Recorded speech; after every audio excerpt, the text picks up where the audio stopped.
Neville Goddard. 5 lecciones para manifestar tus deseos.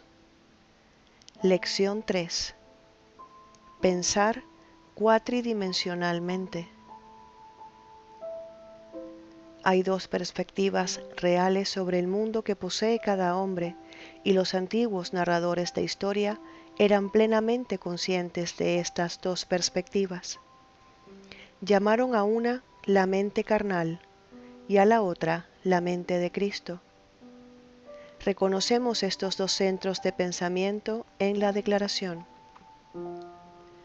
El hombre natural no percibe las cosas que son del Espíritu de Dios, porque para él son locura, y no las puede entender, porque se han de discernir espiritualmente. Corintios 2:14. Para la mente natural, la realidad se limita al instante llamado ahora.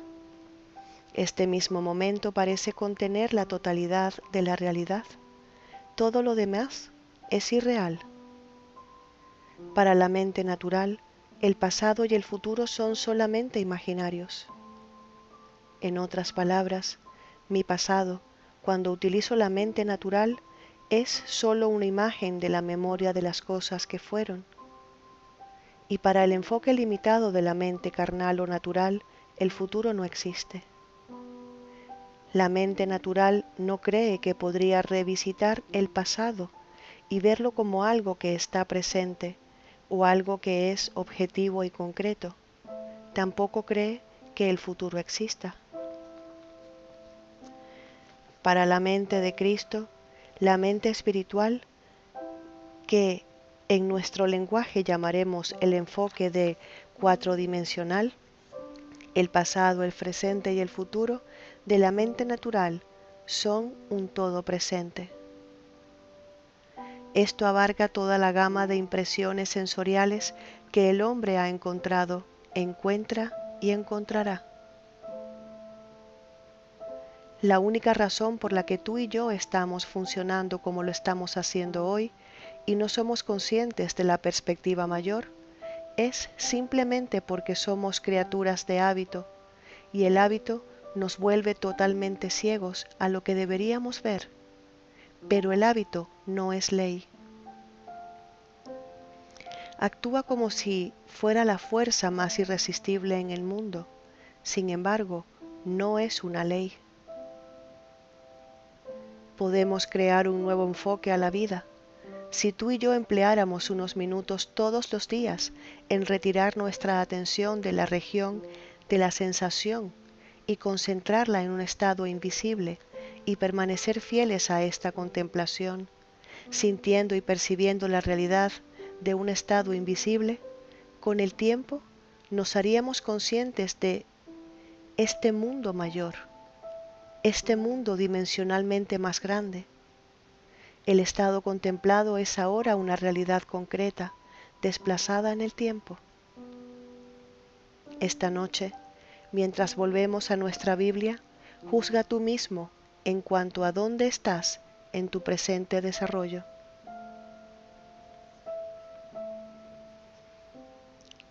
Nuestra primera historia para esta noche es del capítulo 5 del Evangelio de Marcos. En este capítulo hay 3 historias contadas como si fueran experiencias separadas de los personajes dominantes. En la primera historia se nos dice que Jesús se encontró con un hombre loco, un hombre desnudo que vivía en el cementerio y se escondía detrás de las tumbas. Este hombre pide a Jesús que no expulsara a los demonios que lo acosaban. Pero Jesús le dijo: «Sal de este hombre, espíritu inmundo». Marcos 5:8.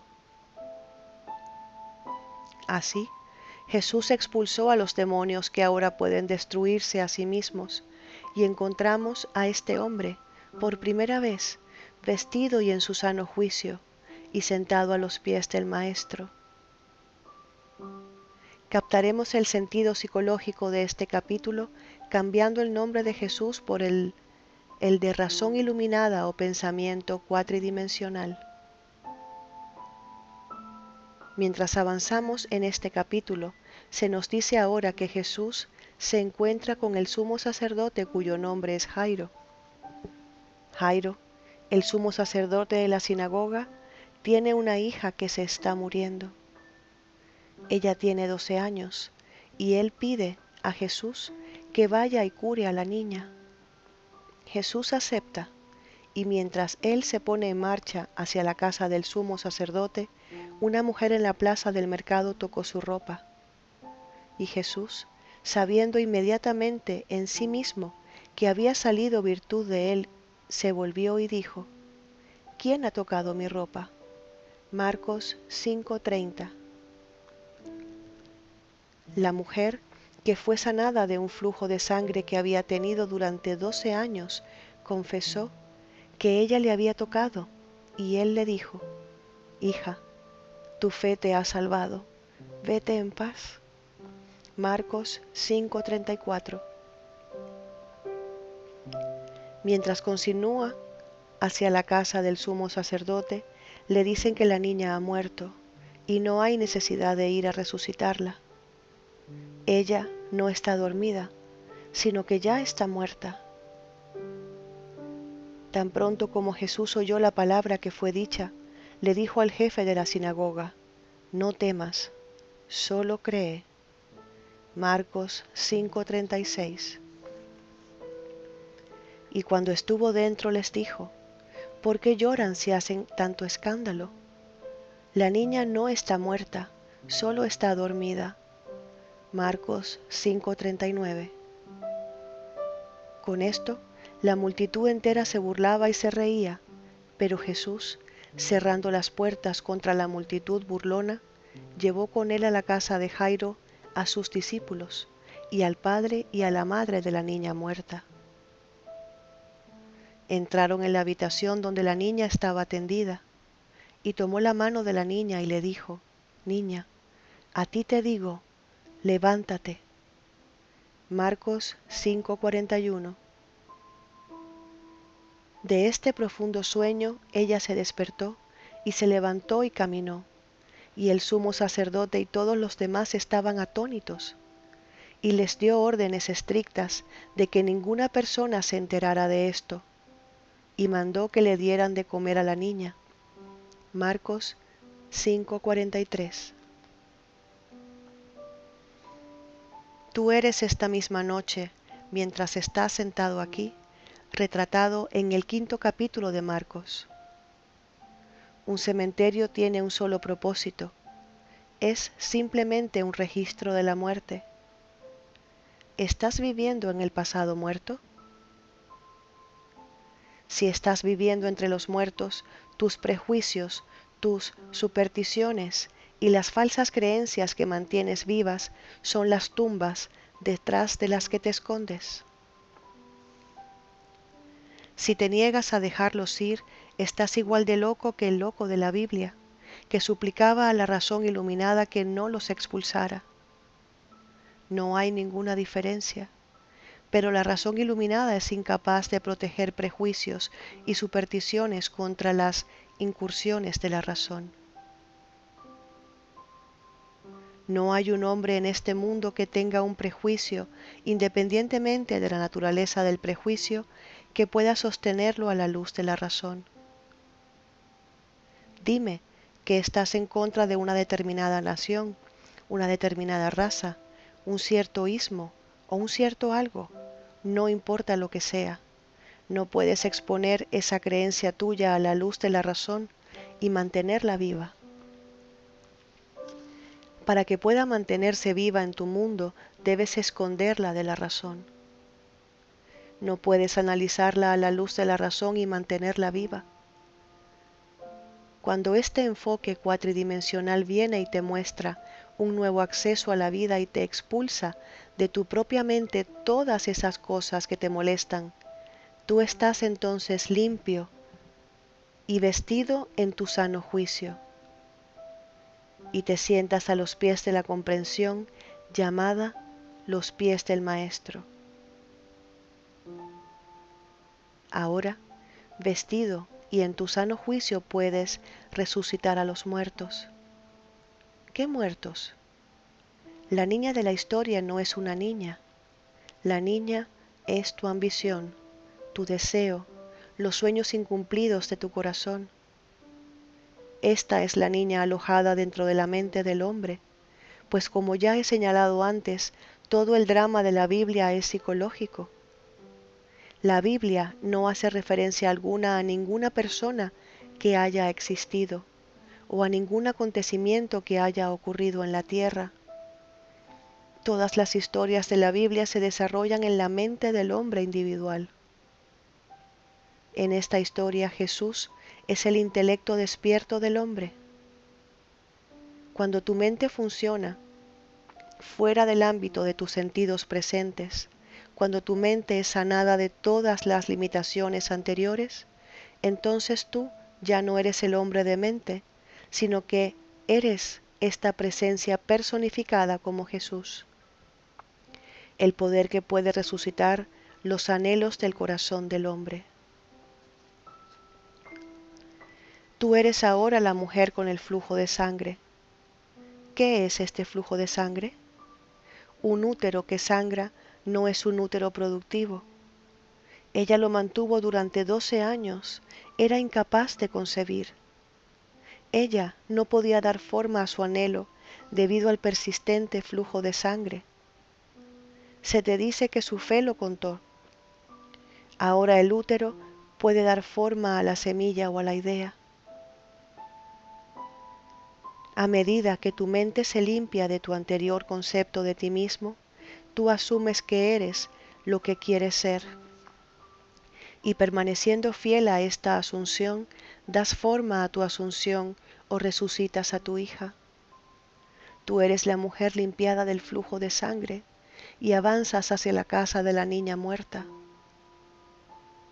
La niña o estado que deseas es ahora tu concepto fijo de ti mismo. Pero ahora, habiendo asumido que yo soy lo que anteriormente deseaba ser, no puedo continuar deseando lo que soy consciente de ser. Así que no lo comento, no le hablo a nadie respecto a lo que yo soy. Es tan obvio para mí que soy lo que yo quería ser, que camino como si lo fuera.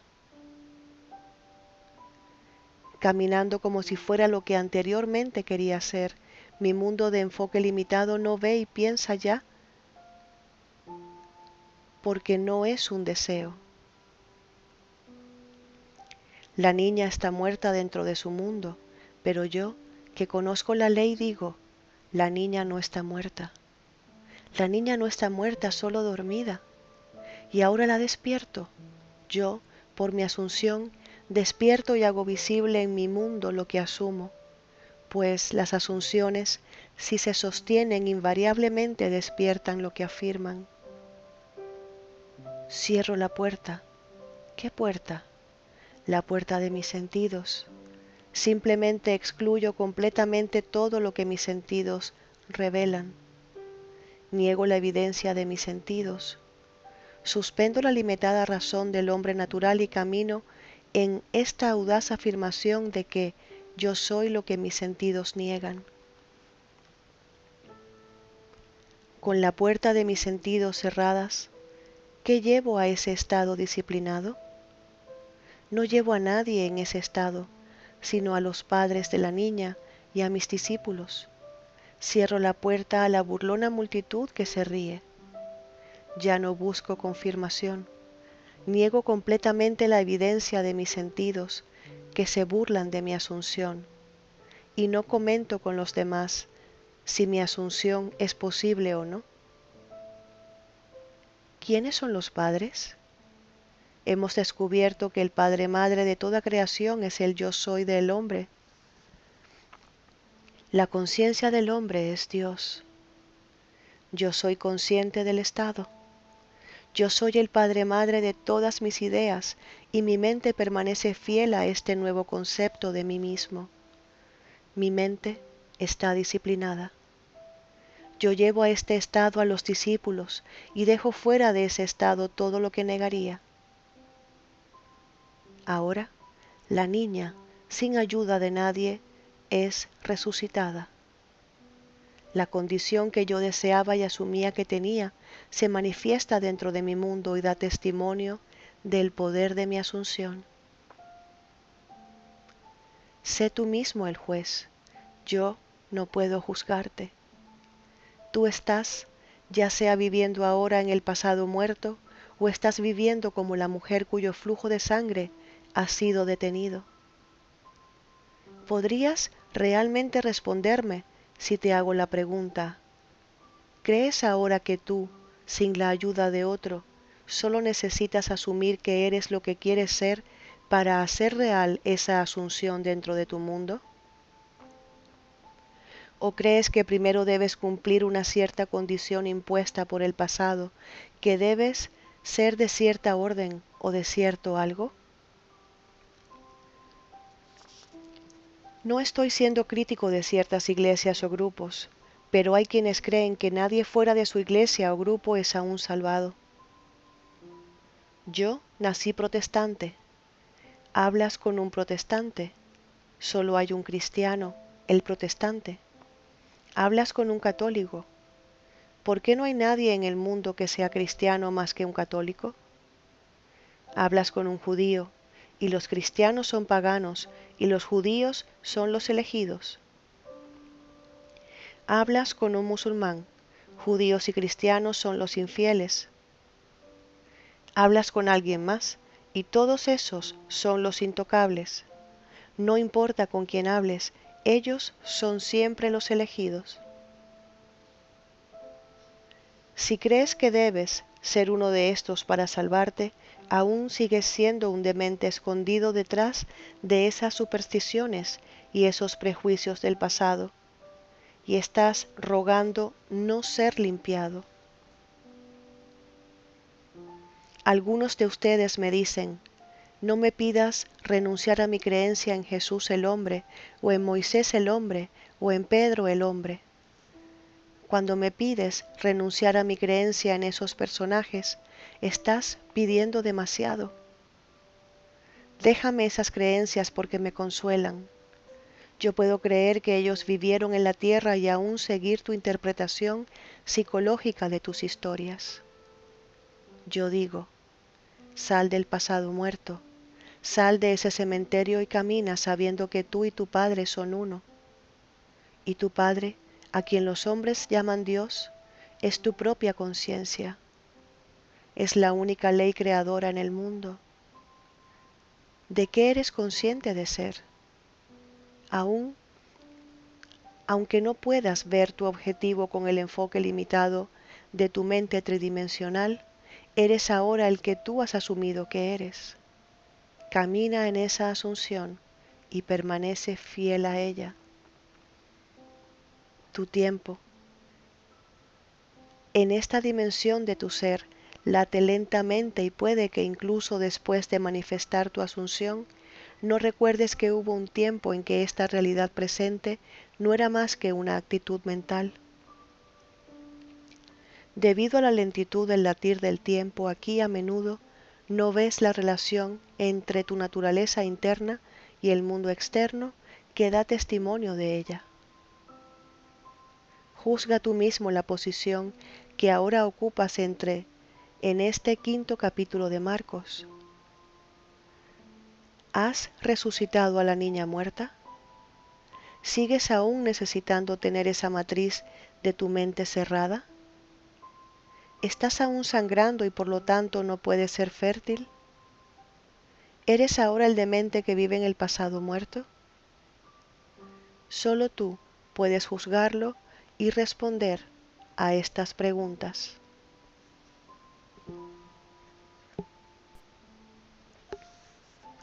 Ahora pasamos a una historia en el capítulo 5 del Evangelio de Juan. Esta te mostrará qué bellamente los narradores antiguos hablaban de las dos distintas perspectivas sobre este mundo. Uno, el limitado enfoque tridimensional y el otro, el enfoque cuatridimensional. Esta historia habla de un hombre inválido que es rápidamente sanado. Jesús va a un lugar llamado Betesda, que por definición significa la casa de los 5 pórticos. En estos 5 pórticos hay innumerables inválidos, cojos, ciegos, paralíticos, atrofiados y demás. La tradición decía que en ciertas épocas del año un ángel descendía y agitaba el estanque que había cerca de esos 5 pórticos. Cuando el ángel agitaba el estanque, el primero en entrar era sanado siempre, pero solo el primero, no el segundo. Cuando Jesús lo vio acostado y supo que llevaba mucho tiempo enfermo, le dijo: ¿Quieres ser sanado? El inválido le respondió: Señor, no tengo a nadie que me meta en el estanque cuando el agua es agitada, pues mientras yo voy, otro desciende antes que yo. Jesús le dijo: Levántate, toma tu lecho y anda. Y al instante el hombre fue sanado, y tomó su cama y caminó, y ese mismo día era el Sabbat. Juan 5, 6, 9. Lees esta historia y piensas que un extraño hombre que poseía poderes milagrosos de pronto le dijo al paralítico: levántate y anda. No es mucho repetir que la historia, incluso cuando introduce innumerables individualidades, tiene lugar dentro de la mente de cada hombre. El estanque es tu conciencia. El ángel es una idea llamada el mensajero de Dios. La conciencia, siendo Dios, cuando tiene una idea está albergando a un ángel. En el instante en el que eres consciente de un deseo, tu estanque ha sido agitado. El deseo agita la mente del hombre. Querer es ser agitado. En el momento mismo en que tienes una ambición o un objetivo claramente definido, el estanque ha sido agitado por el ángel, que será el del deseo. Se te dice que el primero en el estanque agitado es siempre sanado. Mis más cercanos compañeros en este mundo, mi esposa y mi pequeña hija, son para mí, cuando me dirijo a ellas, segundas. Yo debo hablar a mi esposa como tú eres. Debo hablar a cualquiera, no importa lo cercanos que sean, como tú eres. Y después de eso la tercera persona es: Él es. Solo hay una persona en este mundo con quien puedo usar la primera persona del presente, y ese es mi ser. Yo soy. Se puede decir solo de mí mismo, no se puede decir de otro. Por lo tanto, cuando estoy consciente de un deseo que yo quiero ser, pero aparentemente no soy, el estanque está siendo agitado. ¿Quién puede entrar en ese estanque antes que yo? Solo yo poseo el poder de la primera persona. Yo soy el que quiero ser. A menos que yo crea que yo soy lo que quiero ser, permanezco como era antes y muero en esa limitación. En esta historia, tú no necesitas a nadie que te meta en el estanque cuando tu conciencia es agitada por el deseo. Todo lo que necesitas hacer es asumir que ya eres lo que antes querías ser y estás en él, y nadie puede entrar antes que tú. ¿Qué persona puede entrar antes que tú cuando te haces consciente de ser lo que quieres ser? Nadie puede estar antes que tú cuando solo tú tienes el poder para decir: yo soy. Estas son las dos perspectivas. Eres ahora lo que tus sentidos negarían. ¿Eres suficientemente audaz para suponer que tú ya eres lo que quieres ser? Si te atreves a asumir que eres ya lo que tu razón y tus sentidos ahora niegan, entonces estás en el estanque. Y sin ayuda de nadie tú también te levantarás y tomarás tu lecho y caminarás. Se te dijo que esto sucedió en el Sabbat. El Sabbat es solo el sentido místico de quietud. cuando estás despreocupado, cuando no estás ansioso, cuando no estás buscando resultados, sabiendo que las señales siguen y no preceden. El Sabbath es el día de reposo en el que no hay trabajo. Cuando tú no estás trabajando para hacerlo, así estás en el Sabbath. Cuando no estás preocupado en absoluto por las opiniones de los demás, cuando caminas como si tú fueras, no puedes levantar un dedo para hacerlo así. ¿Estás en el Sabbath? No puedo estar preocupado respecto a cómo será y aún decir que yo soy consciente de serlo. Si soy consciente de ser libre, seguro, sano y feliz, mantengo esos estados de mi conciencia sin esfuerzo o trabajo de mi parte. Por lo tanto, yo estoy en el Sabbath y decido a qué era el Sabbath. Él se levantó y caminó.